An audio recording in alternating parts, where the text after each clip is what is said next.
Some of the content covered may be graphic in nature. Viewer discretion is advised. Witchcraft. Yeah, I mean, this is definitely an animal. It's really Just, I love stories like this because it's you can just someone scared to death. Yeah, that's a real thing. There are countless stories bad enough. People that you shouldn't fuck with. Right, and the JFK assassination limo. Too real.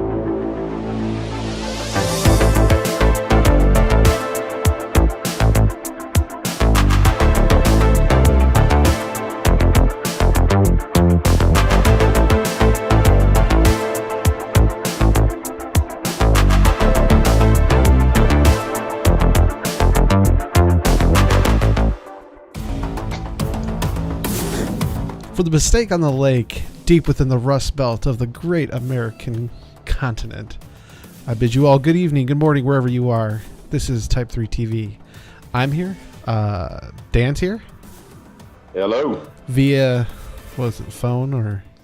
And Buddha's here. Via not his microphone. Yeah. Via, we've been trying to get this set up for well over, I don't know, 2 hours. Yeah, so... Not all my fault. Don't let John forget that it's been over 2 hours. Yeah. Because I'm the one that can't get my shit together. Yeah. Anyway, so how are you guys doing tonight? Tired. All right. Oh, yeah, definitely tired. No, Dan. He's waiting for someone else to respond out there. Is he talking to us? A couple viewers. No. Oh, Jesus. So, yes, it's been a week. We'll try this again. Obviously, we're about 2 hours late this week, but yeah. So, anyway, Dan, Yes. Buddha, flip a coin. Does anyone want to go first? I know we were in the description. We had murders, cannibals, and the KFC video game console. Well, I had a couple different stories, so I can go ahead and start. All right. Where to start, I guess, is the question. All right, so, and I'm just going to kind of give you the general outline on this stuff, because otherwise we'll be here forever.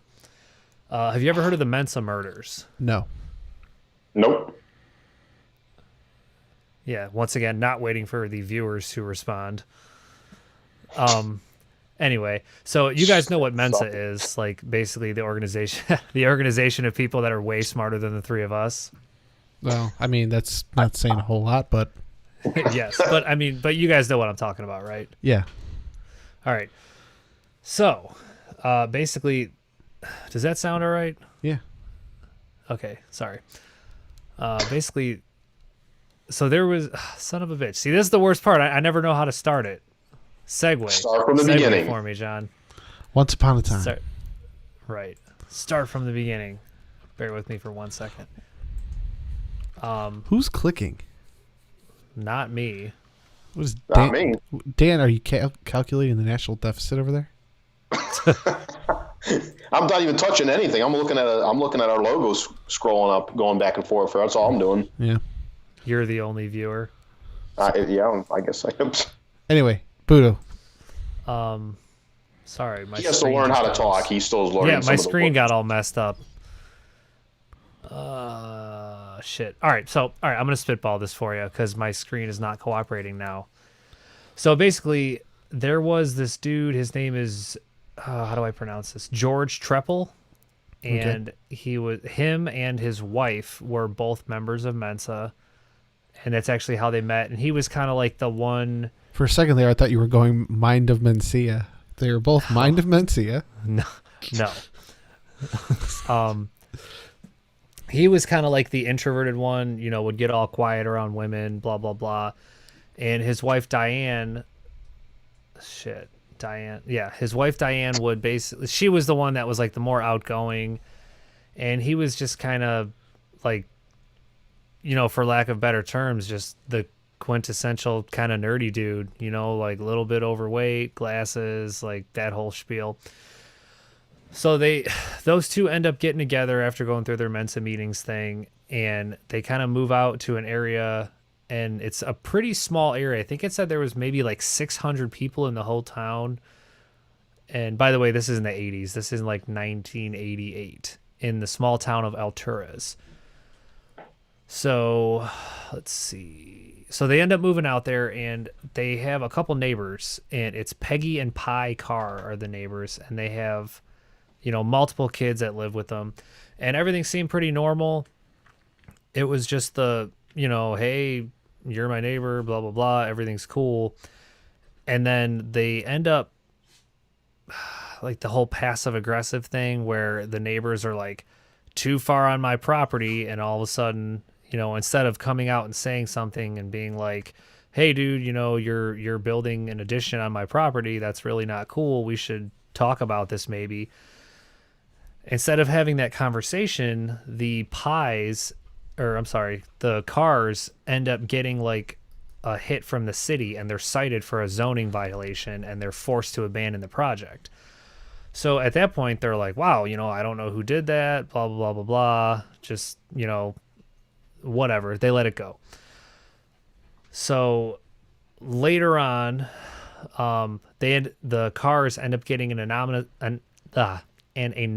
God damn it, I can't say the word. They end up getting an anonymous letter at their home, and it's addressed to Pi Carr, which is the dude.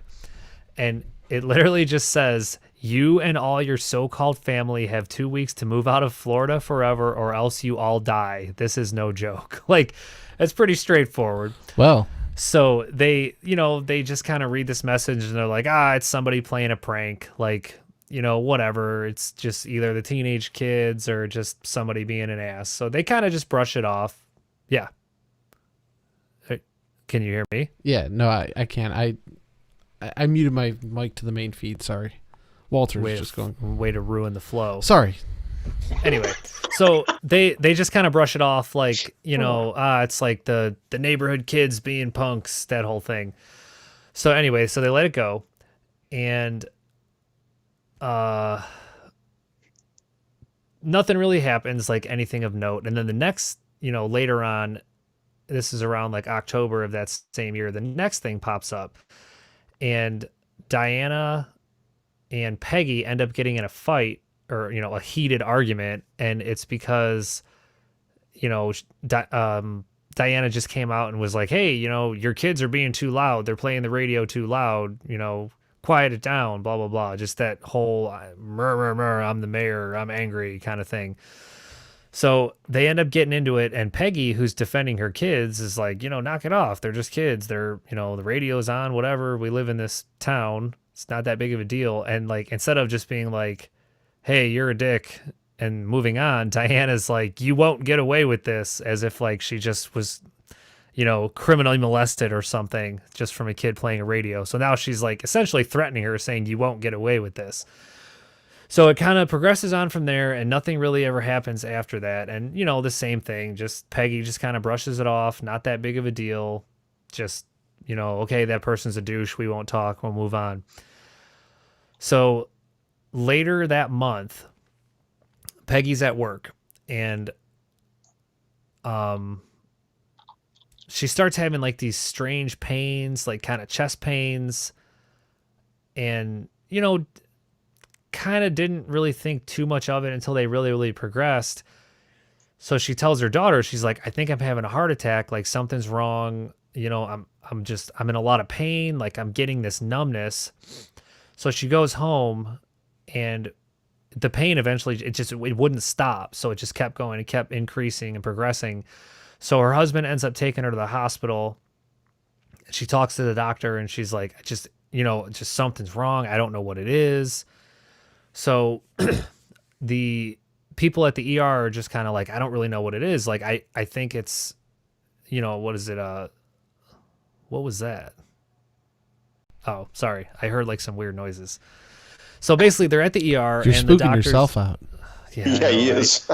So they're at the ER, and the doctors are like, just at this point kind of like, no, it's all in your head. It's psychosomatic. There's not really anything there. We can't find anything coming up on any tests. Like nobody really knows conclusively. So like, we can't really diagnose you with anything. You know what I mean? So they're just like, okay, well, you're starting to get a little bit better after a couple of days. So they just send her home. So they're just like, all right, it's all in your head, whatever.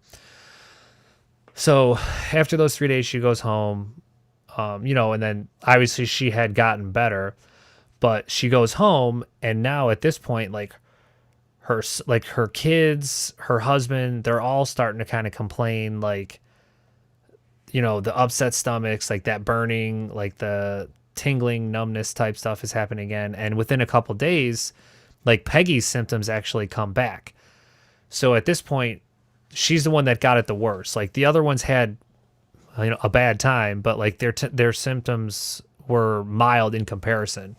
So she ends up getting rushed back to the hospital, and they run some normal tests, and they actually bring in some specialists, and there's a neurologist and an infectious disease specialist. And the dude, like right off the rip, is kind of like, I think you're being poisoned. Like all of this stuff that you're saying is like, it doesn't really have any other cause than for it to actually be like something either you ingested or, whatever. And he goes, I think it's thallium. And thallium is basically, it's like a tasteless, odorless chemical that's part of the aluminum family. And they used it for like treating syphilis, gonorrhea, gout, stuff like that, like back in the late 1800s. So, it was a drug that you could get, and it, was around, but like clearly since then, like you're not allowed to use it anymore. It had deemed toxic side effects, like causing nerves and muscles to shrivel. And by the 1960s, it was mainly used as a pesticide, which is kind of messed up if you really think about it, because in the 1860s, they're using it to treat illnesses in people. In the 1960s, they're using it to kill everything, Right. So, but hey, that's the world we live in. Science. Yeah. So anyway, by 1972, it's totally outlawed. Like you can't use it anymore, So, anyway, so the dude ends up taking just like a urine sample, and the results confirm that yes, you have thallium in your system. It is naturally occurring, and it's in everyone's body in, just very, very small trace amounts. But it turns out that she had like 20,000 times the normal amount. So he's like, okay, you're clearly getting it from somewhere, whether it's by accident or someone's actually giving it to you. So they go ahead and they test her sons too, and it showed up in their systems as well. So at this point, like they're kind of like, hey, I think you're being poisoned. Do you know anyone that has it out for you? Like, anything like that. And the family is basically like, everybody has their problems, but I don't think anyone hates us enough to literally poison us. I mean, I guess that would be kind of a weird thought if you're like, I know a guy. But anyway, so so the doctor goes ahead and he talks to the sheriff, and he's like, hey, I just want you to give you the heads up. Like, I think these people are being poisoned. And by this point, Peggy had fallen into a coma, and now there's a detective that's actually assigned to investigate this as an actual case. I don't know what that would be. Poisoning, attempted murder, whatever it would be. Attempted murder, probably. Yeah, I would assume. So, of course, they look at the hubling. They look at the husband first, and they're just kind of like, this has got to be the guy. He's not dying like his wife. So, anyway. But, what the point being, like, he also got sick. So would he take poison himself to essentially try to, shift it and be like, no, it wasn't me. See, I got sick too. But anyway, so they go through this whole thing, and turns out that, like, it wasn't him. But they're looking through the house, and they're trying to find, like, like, therethere's got to be something in here. Where did you get it from? And they come across these, like, Coca-Cola bottles, and I believe, in the garage or whatever. And there was a couple that were unopened, and they had the unopened bottles flown to the lab, the FBI lab, and checked. And it turns out that in the Coke bottles, they found thallium in the bottles. So they actually contacted Coca-Cola, and they're like, hey, have you come across, have you come across any potential or anything or other complaints, like from around anywhere, any other of the states or anything like that? And of course, Coke is like, no, like, we haven't come across nothing like that. So then at that point, they're kind of like, all right, now we need to get somebody to, I guess, make a profile. So they essentially profile a guy and they're like, hey, it's got to be, white male, mid-30s. He's intelligent. Just, he's not very confrontational. He's kind of just passive aggressive, I guess would be the best way to put it. So essentially, he might, like make threats but he's going to do it like from behind the scenes, like they're not going to like come out and start threatening you face to face. So anyway, so then at that point they start thinking about the note that they had received, and they start interviewing people around the town, and they're just kind of like, it's a small town, and everyone's like, well, no, like I don't know them, blah blah blah blah blah. So then they come back around to Treppel, and they're kind of like, hey, why do you think someone would want to poison your neighbors? And he was like, oh, well, somebody said that, they should move out of the neighborhood, just kind of like generically. And that's like a really an odd thing to say during a police interview when you're like, I don't know, but I know a guy and he thinks that they should move. Like, it's just kind of like a random, you know what I mean? Like if you're, I don't know, you guys know what I'm saying. Right.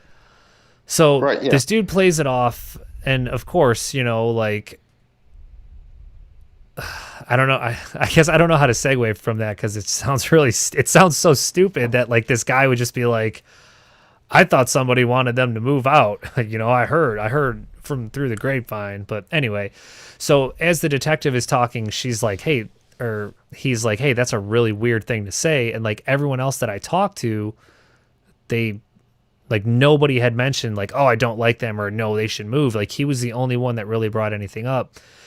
So they thought of him as a suspect, but they just had, they had no way to pin it on him because there was no evidence. So, Right. Comes in the new detective that they're going to use that's going to go undercover, and it's this woman, Susan Gorick, and her first thing to do is basically, conduct surveillance of the dude and just the usual, dig through his trash, look for evidence, blah, blah, blah, anything like that.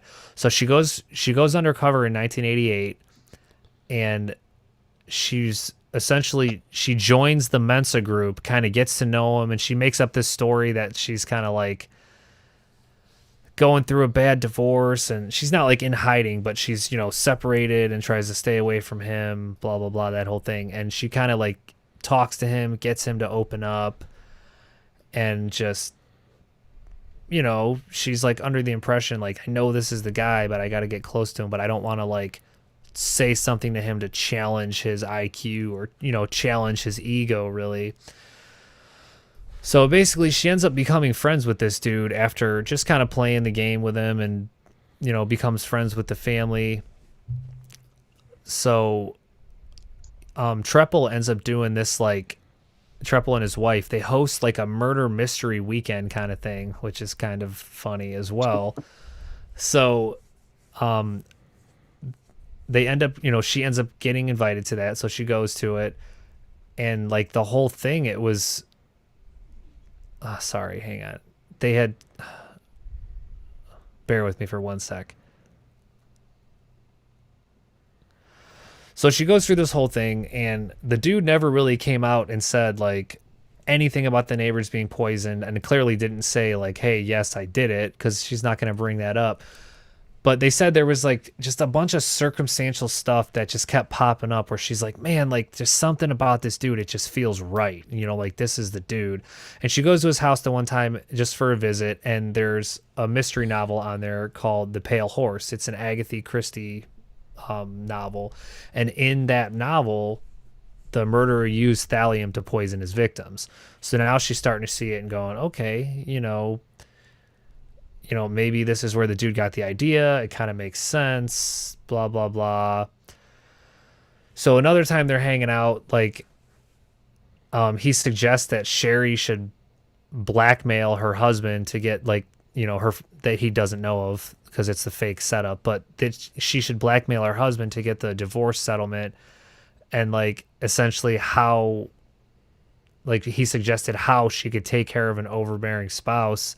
And then she just kind of starts joking, and he's talking about, like, I know a place that'll send poison flowers, like, just like essentially you'd think he's joking, making small talk, blah, blah, blah.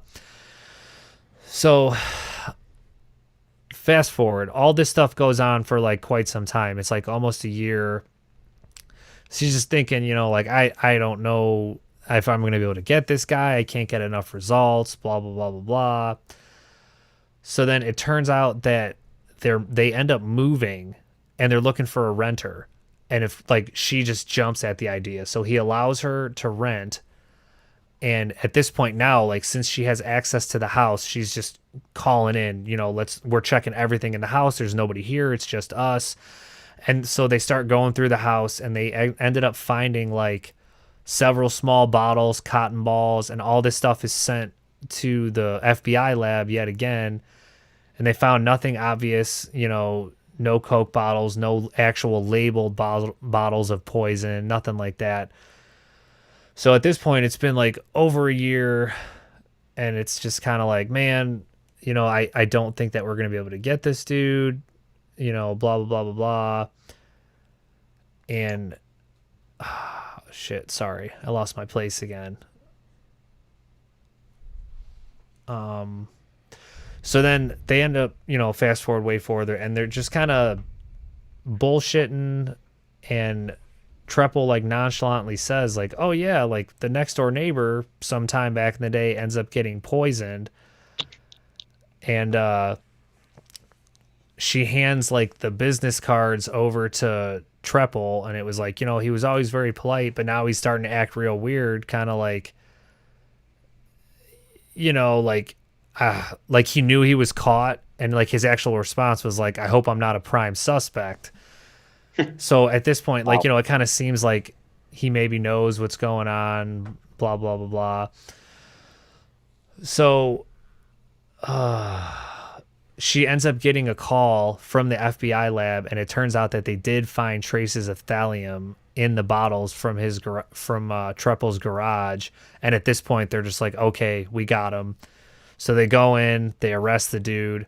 And, he's kind of like, what is this? What's going on? Blah, blah, blah, blah. And it's funny because, like, as he's arrested, like, one of the defense statements that they used was like, well, how do you know my wife Diana didn't do it? Like, this dude was just legit, like, I'm going to get out of this, So, long story short, long story even longer, the dude ends up, they end up just pulling all this evidence on him, and it turns out that he had, like, obviously the thallium, because he used to work in a lab where he got, like, did 2 years for making meth, I think it was, and he was able to, like, get these chemicals, which thallium was used in, and he had, like, a bottling, I don't even know what you would call it, like, it's not canning, but, like, I guess a way to reseal bottles, whatever that would be called. So basically he did that, and he poisoned them, and, like, fortunately nobody died except for the mom, which is terrible, but, like, the rest of the family didn't die. So at this point, this dude has been in jail for, 20, a long time, like almost 30 years. And he's still, like, appealing and trying to not die. But I thought he just said something that he did die. Did he not? The last I saw, he was still appealing. Wait a minute, did I? I'm sorry. Maybe I thought I saw something about, because I was kind of looking it up a little bit when you were talking about. I thought I saw. I could be wrong. No, I'm sorry. Who's Pi Carr? Pi Carr was the husband of Peggy. Peggy's the one that died. Pi was the husband. My bad. My mistake. Yeah, the Pi Carr died this year. Last year. It even says as of July 29th, 2020, he's still pending execution on death row. Gotcha. So, I mean, that's like 30 years. The dude's been sitting on fucking death row, Right.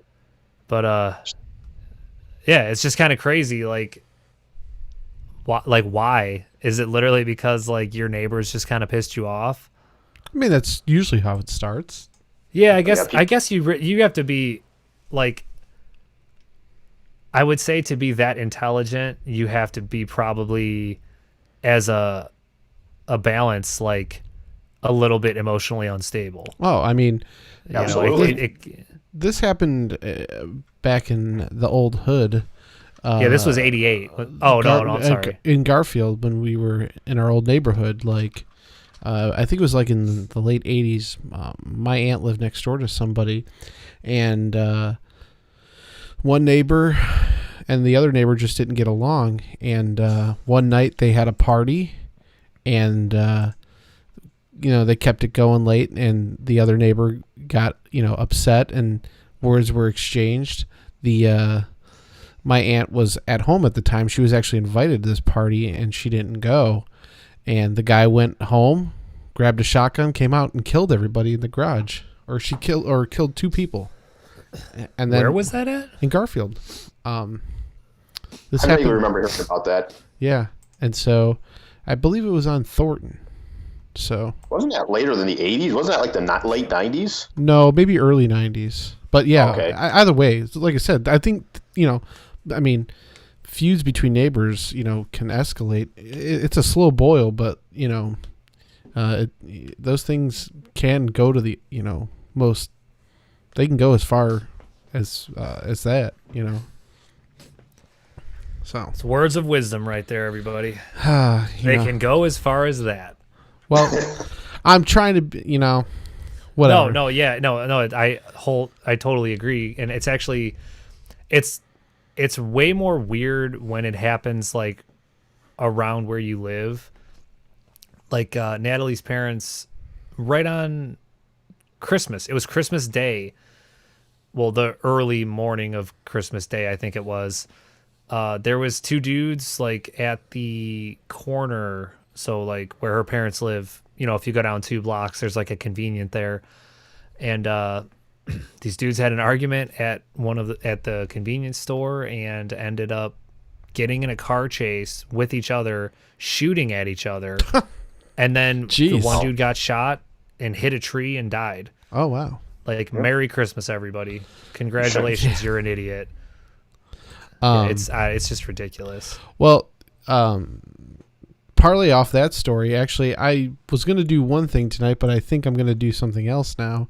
Very similar story. I don't know if you're ready to transition or not, but Yeah, I mean, I know I can kind of get long-winded, but I mean, that's the gist of it. The dude got pissed at his neighbors. He had already been busted for making meth, so he knew all about thallium, and which is used in the process of making meth for any of you street chemists out there. And,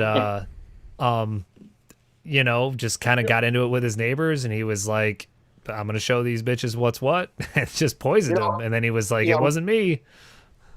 My question is, though, and real quick, I mean, and maybe it's just because it was a small town. It was obviously late 80s. It might be the small town sheriff. They don't have all the, they don't have a lot of times the wisdom, not the wisdom or the manpower to do stuff like this. But why was what took them so long? I mean, didn't the husband, didn't somebody think once that was understood that they were poisoned, once the doctor said, okay, you are getting poisoned, wouldn't that have been a first suspect to think about for the husband and the kids, and that to think about, hey, we had a neighbor that immediately, said, wrote a letter that saying new chemistry. Yeah. Well, no, the note wasn't signed. It was just like a letter. He didn't like sign it. Right. Yeah, but He through didn't sign deductive reasoning.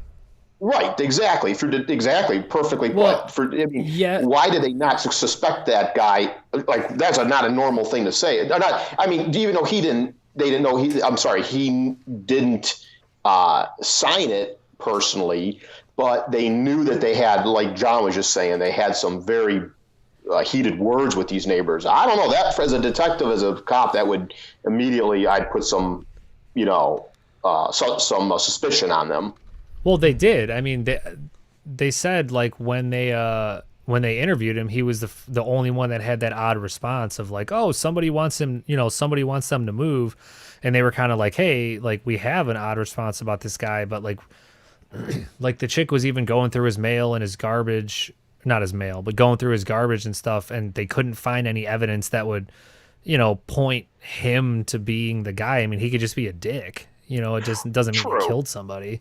No, right. I guess my point was just that the husband and the kids, or not even the kids, they were probably too young, but the husband to say, we've had a big problem with this. I mean, the cops figured it out at that point when you said they got a kind of a weird suspicion about that answer that he gave. But it's, you know what I'm saying? It's weird that the husband didn't go like, look, we've had a problem with this guy over here. I want you guys to look him over. You know what I mean? Right off the rift. That'd be my first thing to say. Yeah, but they did. I mean, if there's no evidence, they can have a hunch, but if there's no evidence, how far can they go? You know? Yeah, true. I guess maybe I just missed that part of the story. I guess, yeah, I got you. I mean, that makes sense. Oh. And like, and also you got to take this into consideration because I'm looking this up right now. So, well, I can't actually look at the year, but for right now, the population of that place is 3,400 people. So it's very small. And this is the 80s. I mean, dude, the 80s were still pretty. What's that? You said it was like 600 in the 80s, right? The population? I mean, that was a generic number that I had seen in an article. I'm trying to find like the actual number. I can't find. Yeah. Still But, small. Yeah, but the point I'm trying to make is like in the 80s, dude, everybody was like a lot of people were still pretty carefree, like not as paranoid as they are now. That GIF, or not GIF, but that meme that it has like, the 80s.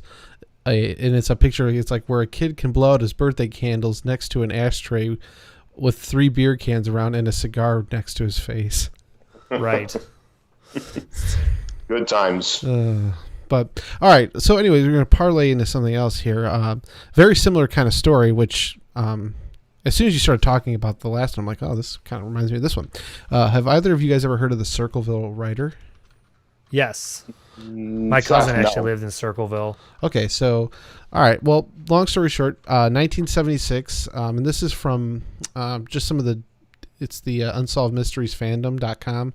I saw this episode of Unsolved Mysteries about 2 years ago, just binge watching through some of the old episodes, but Circleville's not too far from us. It's about 2 hours. I think we passed it on the way to go into Hocking Hills. I think we passed it for your bachelor party, Buddha. But anyway, in 1976, residents of that town started getting letters detailing personal information. Mainly the story goes around Mary Gillespie was accused of having an affair with the superintendent of the school district. She was a bus driver for that district, and the letters kept coming into her house, and she kept kind of ignoring them. One day, her husband, Ron, received a letter as well, and of course, is like, "Hey, what's going on here?" And she's denying it, and so, the writer threatened to go public with this if the affair didn't stop. And so only a couple of the people knew from the family members, Mary and Ron, that they were getting these letters, and one of them was a brother-in-law named Paul Freshour. And so they thought that they had maybe narrowed down who this writer was, and they confronted this person, and the letters had stopped for a second, and then all of a sudden that changed when one day Ron received a phone call and decided that he was going to go after this guy. Supposedly there was some alcohol in his system, but after Ron receives the phone call from the supposed writer, he's going to go out after him and drive his truck. Well, a few minutes later, Ron was found dead in his truck, and due to a car crash. But before he had crashed, he had fired off his gun one time, and so they don't know if he maybe got into a shootout and missed, and then all of a sudden, being distracted, crashed into a tree. So anyway, some time goes by, and then all of a sudden it comes out that Mary's seeing the superintendent, and she's claiming that didn't happen until after her husband was deceased. But all of a sudden she started getting threats again. And on her bus route one morning, she noticed that there was signs along the road basically calling her out, during her job. And so she went to go take one of the signs down, and it was booby trapped with a pistol. And so What is this, a cartoon? But when and luckily the pistol didn't go off and she didn't die. You know, obviously it didn't shoot, but the pistol belonged to her brother-in-law, Paul Freshour, and so now the town seems to think that he was the one writing the letters and calling out his sister-in-law to having this affair. But he claims that the gun was stolen from his garage. And so, long story short, trials happen. You know, Freshour's arrested, tried, actually is put in jail, but letters are still seeming to come around. They then put Freshour in solitary confinement. Letters still coming around. He even gets letters from the supposed writer in prison. Let's see here if I can dig it out here and find what it said. But basically the letter just said, hey, you knew that you couldn't get away with this, and you're going to rot in there forever. After some time, they were able to, Paul was able to prove that he wasn't the writer of the letter, but he died in 2012, and again, people don't know whether or not he was the writer or not, but just a crazy story from, this area around the 70s. Going back and looking at some of this, it's hard to say. I don't know if Freshour was the writer, but still, it's hard to say. I was looking up.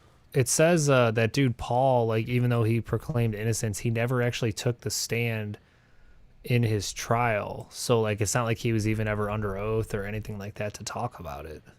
Yeah, well, which is kind of weird. Like, I mean, to be honest, like, let's just keep it real. Like, taking it, like, swearing under oath doesn't mean shit. Like, if you're gonna lie, you're gonna lie. Right. But it at least gives the appearance of, no, I'm going to be honest. It's going to be cool. But, like, why wouldn't you at least do that?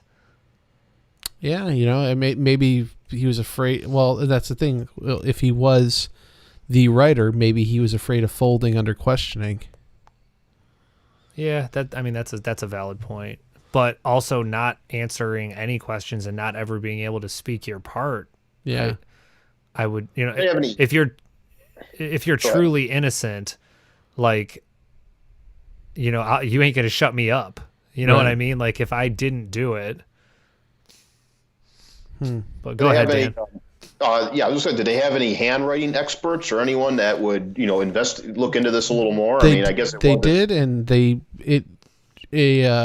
from what I remember and what I'm looking here, that it was inconclusive. Go figure. Gotcha. Yep. But that just ended then? It was just, that was it? Nothing else after that era? Nothing else happened in the 80s or on or anything? After Unsolved Mysteries did the episode on that, Unsolved Mysteries, the producers of the show, actually received a letter supposedly from the writer. It read, "Forget Circleville, Ohio. Do nothing to hurt Sheriff Radcliffe. If you come to Ohio, you El Sickos will pay. The Circleville writer." So, and there could have been several copycats. Once somebody hears of this, they can throw other stuff out into the ecosphere, and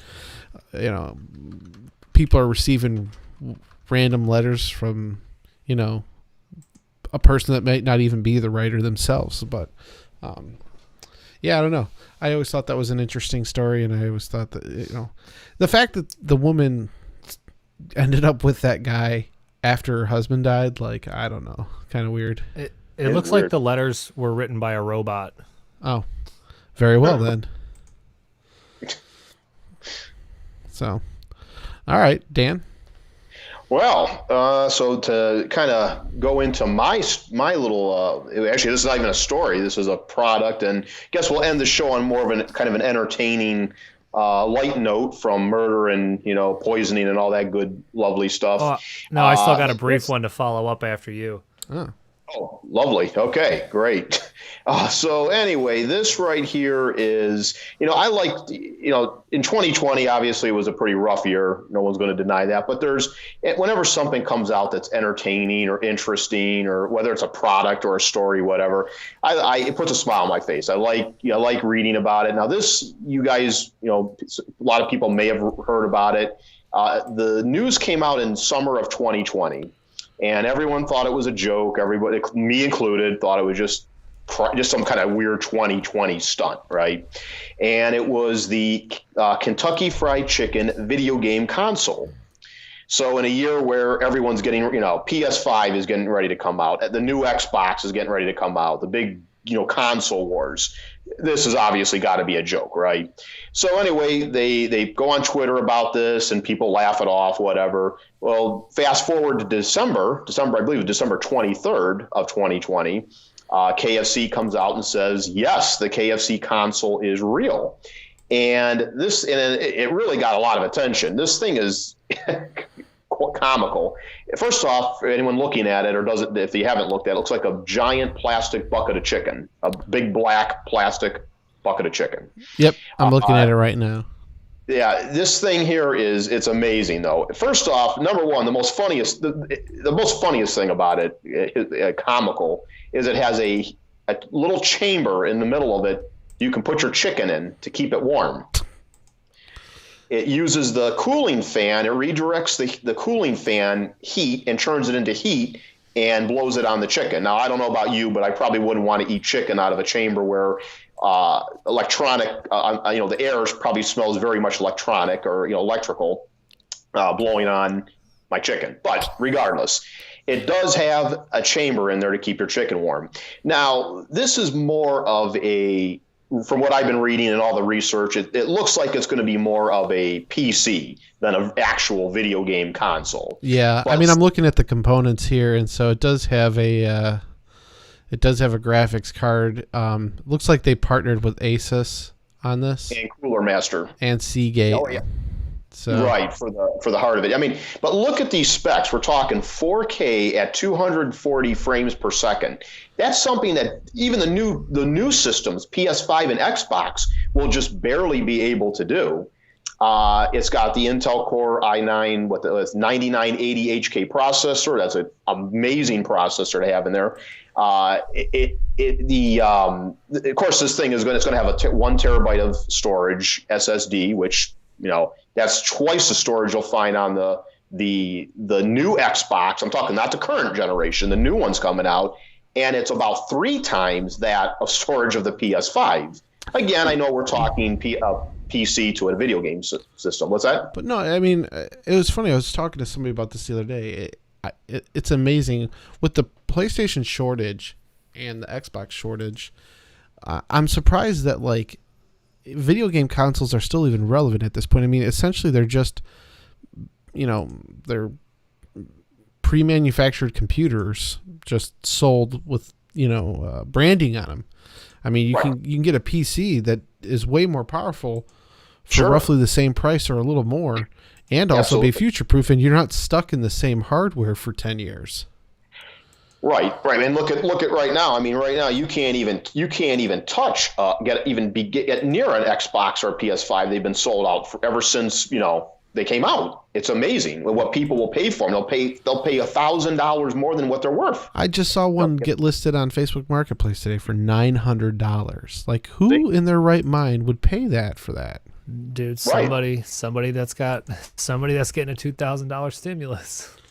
I guess. Jeez. Well, it's incredible. Like you said, there's no way. First off, it's and all these people, just kind of not to get off the subject too far, but you're talking about PS5 and the Xbox. How many I know personally, not personally, but through a friend of a friend that have been screwed on. Because they can't wait. Personally, me, I want to go to the store and buy it physically. I am not going to, or go buy it from an actual store. I'm not going to go on eBay or Amazon or anything like that to buy, because how many stories have you heard of people paying $600 for a PS5 and they get a big brick in the mail? You heard those stories? Well, yeah, that happens. That's like when Xbox first came out and they were selling the Xbox box. Yeah, right. It's funny. Yeah. I'm just saying people can't wait. They just can't. They're just so impatient. They have to have these systems. Why don't you wait till the end of the year when you can actually put your hands on it physically and go to the store or order it from the store, and you're getting the right thing. But anyway, but you're right, John. I mean, it is amazing that there is still video game consoles and what, to the way, where the technology is now. But this system here, getting back to the KFC, I think I think it's amazing. Granted, it's going to probably cost in the neighborhood based on the specs of this thing. They haven't given out a price, and they have not even given out a date that it's going to come out. But we're probably looking at about $1,600 to $1,700 when this thing is. What? Oh yeah. Based on the technology that this thing has in it. I mean, this thing is. Well, Does it come with a subscription as chicken or something? I mean, this thing's more powerful than what anyone's got in their house. Not anyone, but this is pretty damn powerful. I know it's more than anything we got in our house right now, technology-wise, right? For sure, me. But you guys, I don't understand. I don't understand. Like, why? What is it going to be able to play? Is it going to be it's like PC. a PC? Yeah, it's a PC. So it's just a regular PC that It's heats up your chicken. Dude, it's marketing. I mean, their marketing department is on fire right now. Have you seen some of the ads that they're doing? KFC? Yeah. No, I don't even watch TV. Oh, God. Dude, some of them are hilarious. Like, they did one like where they parodied a Lifetime movie and Mario Lopez is the Colonel. It's hilarious, but I mean, they're just using they're just being really good at marketing right now, and obviously they're capitalizing on the fact that gaming's really popular. I don't know of anybody that would want to hold a greasy controller. I mean, there's no controller with this either. Like I said, it's going to be just a just a beefed up PC, and you have to buy all of your components, Yeah, separate. they didn't give a whole lot of information about that yet. I'm sure that's going to be forthcoming, but they just kind of gave out the bits and pieces and show the photo you see of it there, and they gave out some of the specs. It is also going to be VR ready, and it will support ray tracing, so that's just like the new ones that are coming out. The newest generation. The newest generation, yeah. So this thing is going to come pretty damn packed with stuff. I mean, obviously, and again, that price is just an assumption. That hasn't been said by anyone, just based on some of the technology this thing has, that they think it could run somewhere in the $1,500 to $1,700 range. I wonder if you could mine Bitcoin on it. I think the problem with stuff like this is if you spend $1,500 on this, it's still going to suck 6 months after that in comparison. Yeah. Right. No. Yeah. The novelty. It's a novelty is what it is. Speaking of Bitcoin, I don't know if you guys saw this article this week. There's and I don't know if either of you want to pull it up, but there's a programmer that lives out on the West Coast that has a hard drive with 7,000 Bitcoin on there, valued at over $240 million. And he's locked out of it. He has 2 more password attempts. Otherwise, he's locked out forever. You imagine that? I did not hear that. Yeah. They said that there's actually like either millions or billions because people just bought Bitcoin back in the day and just forgot about it. And then all of a sudden now they saw how much it's worth and people can't remember their passwords. So it's not even just that one dude. I mean, it's just like multiple people now that are freaking out. Well, and that's the other problem with it too, is that, I mean, it is traceable. Like Bitcoin is traceable. Am I correct? I'm not really familiar with it, but I believe that each coin has its own ledger attached to it. So you know where it was spent, the transaction, who owned it at what point in time. I don't know nothing about it. I don't know that much about it. Yeah, I don't either, but how much I know a few people. What's that? What was that? I was just going to say there's no. Oh, go ahead. What do you fucking talk? John, you started to say something. You asked a question. You started talking, yeah. No, I don't know. I'm just goofing around. But yeah, I wish I would have bought into that like 10 years ago. I wouldn't be doing this shoe with you dildos. Dude, one Bitcoin right now is worth $36,352. Yeah, it was That's- worth about my 40 God. last week, and then it went down like 11% on Friday, which is still absurd because as of last Friday, it was worth in the trillions, like as a total, and then it dropped back down to the billions. So boo-hoo. But it was like 1.4 trillion or something before it dropped that 11%. What could you buy Bitcoin at its earliest stages? How much? Oh, it was what? It was like fucking 26 3 all right, so January 22nd, 2016, $387.50. A coin. No, Yeah, per coin. Wow. Per one Bitcoin. Wow. Jeez. And now it's worth about 40,000. $40,000 on January 8th. Holy shit. see, July 2010, Bitcoin started trading at 0.0008 to 0.08 cents per coin. What date? It was 2010. 2010. Oh man. God. Do you imagine? Wow. I don't even know what to do. Like, dude, one coin, $300. I think they said in like 2013 you would have had to spend like 1,000 or 3,000, and then by the time you would have gotten it in like 2017, you would have been like a millionaire. It was something absurd like that. It's just, it's not tangible. Like, I don't understand the value behind it. I just can't comprehend it. Yeah, Way more but, valuable I mean, than stock. I mean, you know. If you want to, the problem is like all you got to do is drop an EMP and all of that stuff goes away. Good point. But that being said, your US dollar isn't worth anything either. It's a freaking piece of cloth. You can wipe your ass with it. That's all it is. You know what I mean? Like it has no backing. We have no gold backing. Like it's literally, hey, it's worth this. Where and everyone's is like, okay, all the gold?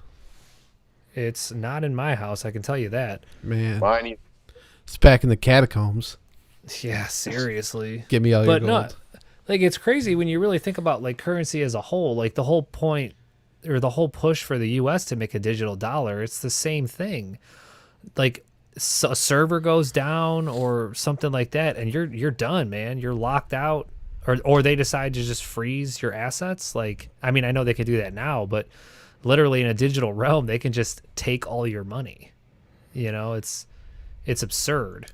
Well, just so you know, the conversion rate, one Turkish lira is worth 13 cents. Let's figure out how many Bitcoin that's it. I'm going to do one Bitcoin or one Turkish lira. Let's see. Huh. Well, yeah. 0.00000037. That's a lot. That's a lot. Yeah, of zeros. that's a lot. Man.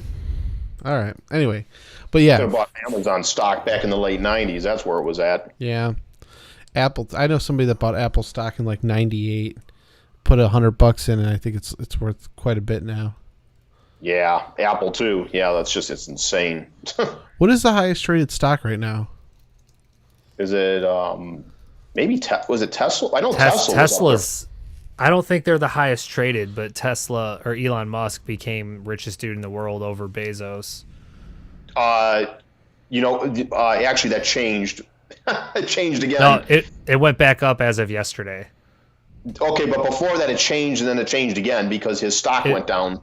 Yeah, Says so Berkshire Hathaway, $253,500.80 per share. Per share, yeah. Excuse me. That's what's his name? Warren Buffett's company. Oh, Berkshire. Yep. He's the third richest or fourth richest in the world. Amazon. Well, then he's just a pussy. Amazon's worth $2,400 per share. Yeah, last I checked, Tesla was like 854. It was somewhere around 8. That was a couple of days ago, so it was like I'm sure it's either a little higher, a little lower, but it's probably in the 800s per share right now. But I'm sure people didn't come here to want to learn about the stock market. So I do have another story. If you're done What else talking are about your KFC, Dan. What else are they going to do at 10:43 at night? on a Friday Well, during a lockdown. in some places, it's not 10:43 at night. That's true. On the East Coast, yeah. All right. Anyway, But- I'm done talking about all it. right, Yeah, so this will be go a quick ahead. one. That's all I had Unlike to my say last about one, it. this will be a quick back one. to you, Buddha. So, yeah, speaking of chicken skin and whatever the hell else Dan was talking about, have you guys ever heard of the? I don't know if I'm going to say this right. It's either Rotenberg or Rottenberg cannibal. I'm going to say Rottenberg because it sounds more fitting. Yeah. I've not heard of it. I have not heard of it, Okay. but we'll go with that. All right, so there was, and this one I'm just going to keep super short. Thank God. So oh, Dan, I love you too. There's a guy named Armin Muse, and he was just, a dude that just kind of had some very odd obsessions.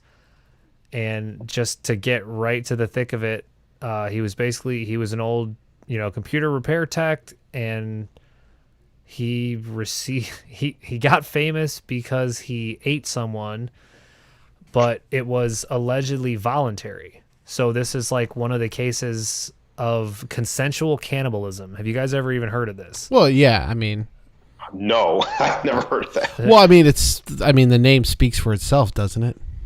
But I mean, have you heard never cases heard it. about this? Oh, well, no. So literally what this dude did is he put out an ad and he said, "Hey, I want to eat somebody. I want you to let me kill you and eat you. And if that's cool, you should respond to this ad." And like, that was it. Like, it was literally like, here's my game plan. I have heard this story before. So, I mean, haven't. pretty much like he had gotten, which is odd, multiple responses. But I guess when they realized that he was kind of like, I really want to do this, they were like, I'm going to pass, hard pass. So he ends up meeting this guy. And he said it was on like a gay dating app, which whatever that is in Germany, I don't know the name of the app, because I know this one that I'm looking right here is not the same that I had seen earlier, so I don't want to mention it. Although I'm sure that app is no longer in use because, I've probably got some bad publicity. Right. But so basically, like, this was his ad. It was, looking for a willing volunteer, looking for a normally built 18 to 25-year-old to be slaughtered and then consumed. That was it. I mean, there's no gray area. If you're down, give me a yell, So this dude, I don't know how to say, I can't speak. I'm just terrible at it. So I'm going to say Bernd Jürgen Armando Brandes, which is an engineer from Berlin, answered the advertisement in March of 2001. And like I had said, many other people responded, but they just were not having it. And Muse had actually come out and said, like, I wasn't going to force anybody to do this. Like, it had to be totally consensual because he's such a stand-up guy. And it says the two of them made a videotape when they met, and it was showcasing Muse amputating Brand's penis with his agreement, and the two men attempting to eat it together, just like a picnic. And before doing so, Oh dear. Brands had taken a bunch of sleeping pills and some cough syrup, just to, I'm assuming, numb himself, I guess. I don't know. I mean, the whole story in itself is kind of odd. Just a little. But, yeah. Did he? I was gonna say. Well, it says that Brands insisted that Muse actually attempt to bite his penis off. So that's evidently harder than it sounds. Not maybe literally and figuratively. And it says it didn't work, so ultimately Muse just got a knife and cut it off. And then he apparently tried to eat some of his own penis raw, but he couldn't because it was too tough and chewy. So they fried it in a pan, literally seasoned it with some of his fat, and they ate some of it and then chopped it up and fed it to his dog. So I know this sounds like I'm literally just being kind of gross, but it's just really messed up. Wow. So yeah, I mean that's kind of it. And then he basically ran him a bath, Dan, why are you laughing the entire time?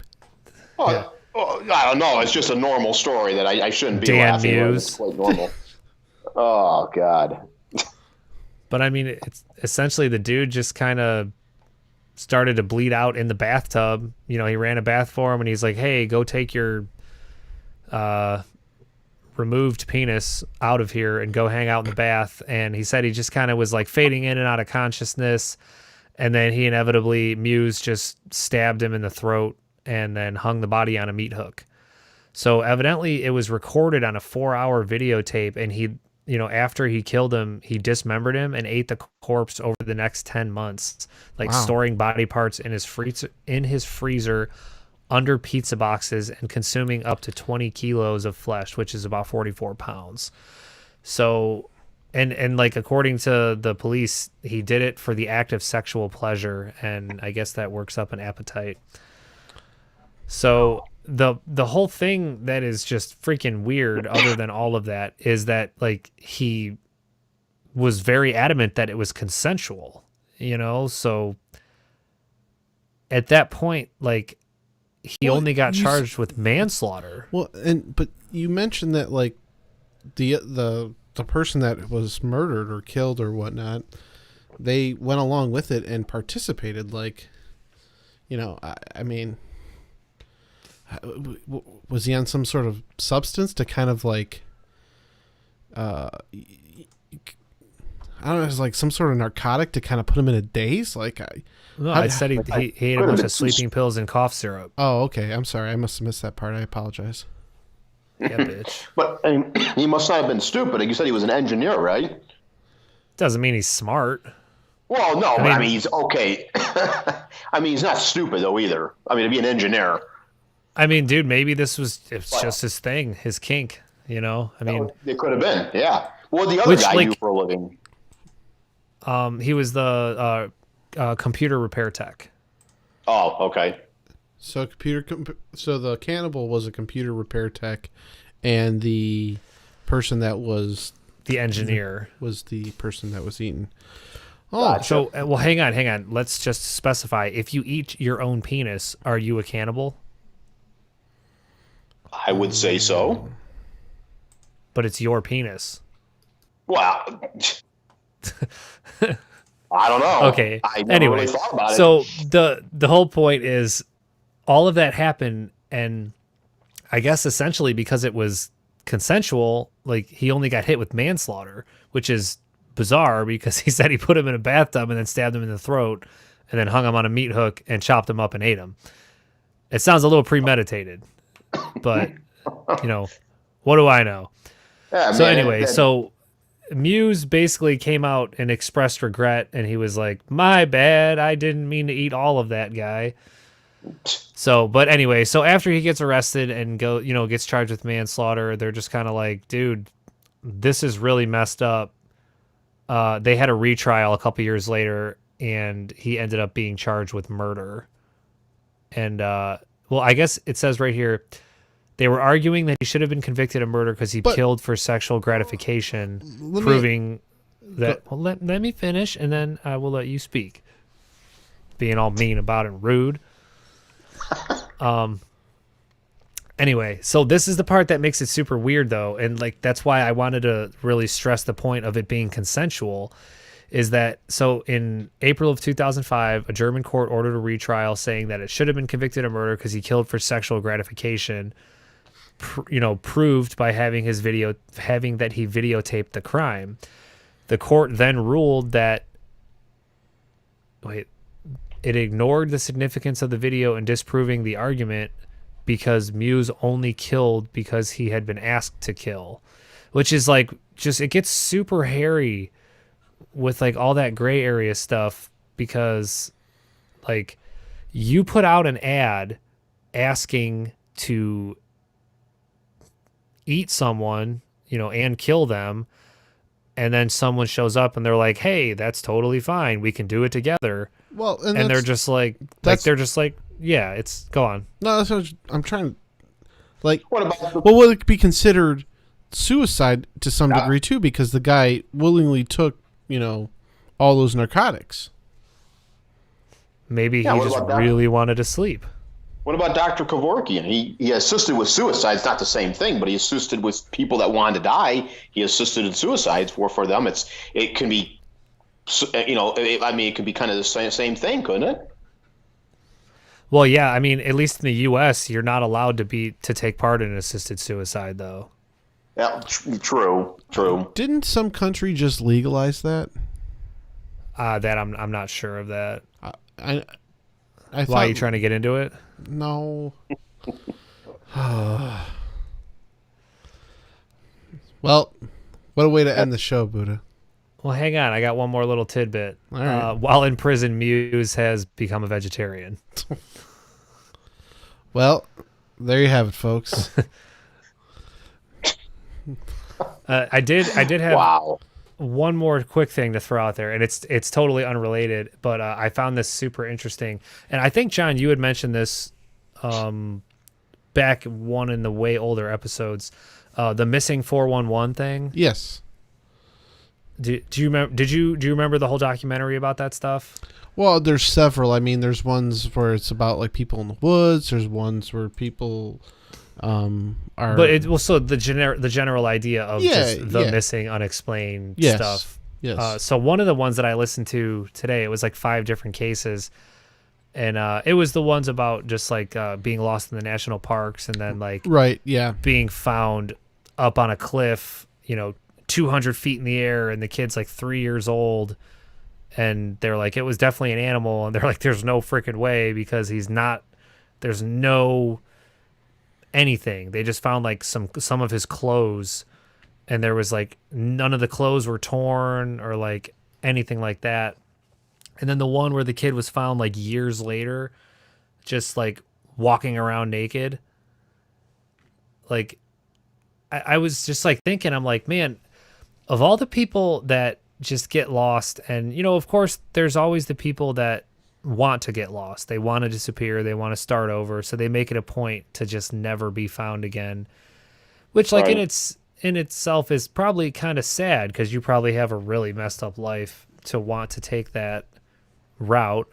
But the people that don't, and the people like that literally do just disappear, like what do you think it is? I mean,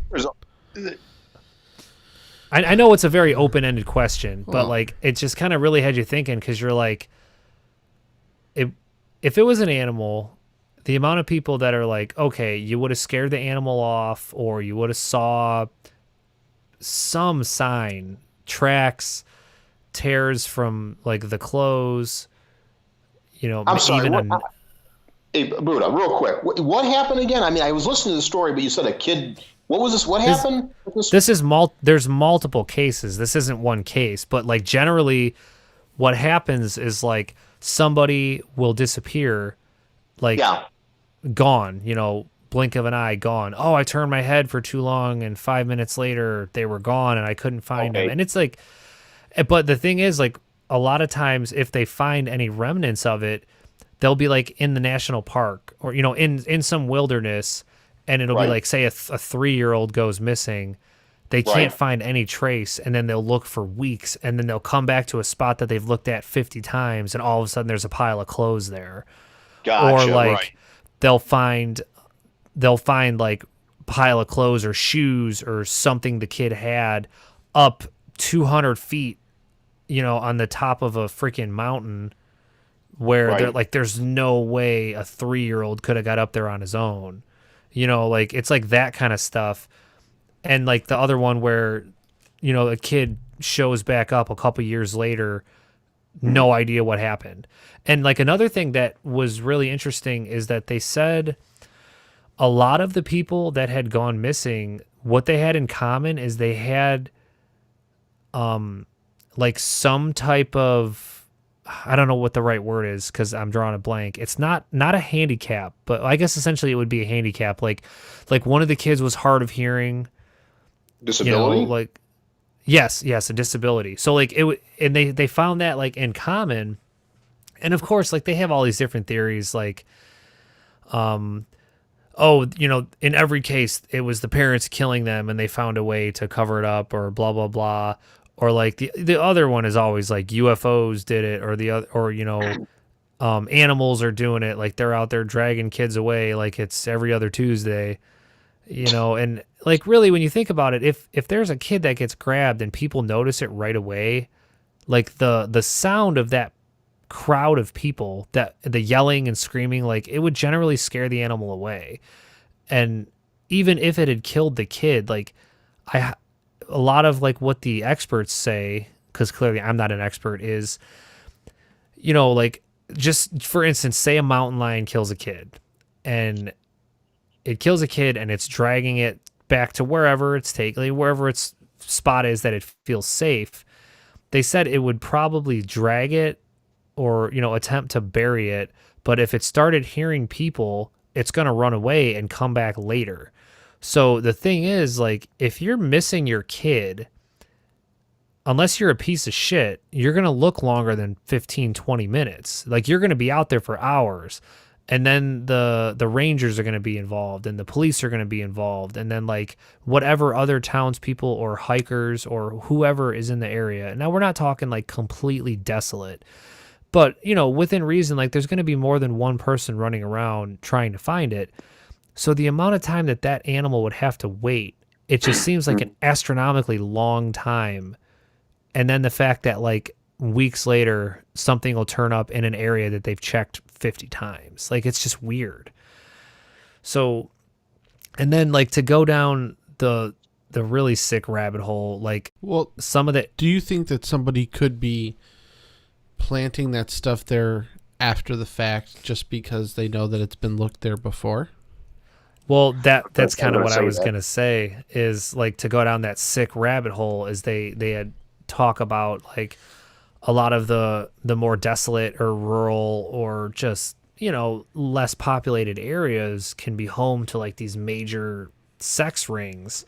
So whether it's like human trafficking or just like even like a localized ring of whatever you want to call it, these people could be being abducted.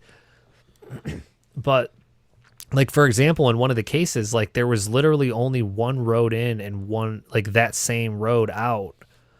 And they had said, like, if someone would have abducted this kid, like there's no way that they would have gotten through, without somebody seeing them. 'Cause there's literally only one road in, one road out.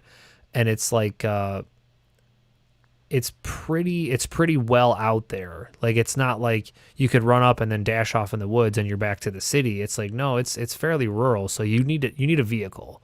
You're not going to grab a kid and just sprint and go, Right. So like, yes, I do agree that, with stuff like that, you could always plant evidence weeks later, but why? Like, once you've already gotten away with it, why would you even go back and drop some evidence? You're taking a hell of a chance too doing that. Yeah, like risk. Why would you risk anything? And of course, like there's always the ego or like the, oh, you're not going to catch me kind of mentality. But like, but why? Like what would you be gaining by doing that? I have no idea. That one. I mean, I once listened to, or there was an episode, not like an episode, but one of those missing 411 cases of a guy that got into an argument with his girlfriend, got up and left, went on to go get gas, and ended up his truck was on the side of the road, and he called the police, and he was on the phone with the police, but they think that he may have just kind of been in the wrong place at the wrong time, kind of like Josh Brolin in No Country for Old Men, where saw something that he didn't, and then he was kind of being tracked down by somebody that you probably shouldn't mess with, and they found his truck on the side of the road, but no trace of him, no trace of his phone, nothing, just like the Gunther Stoll case, kind of similar to that, yeah. But that maybe he had witnessed some sort of illicit activity.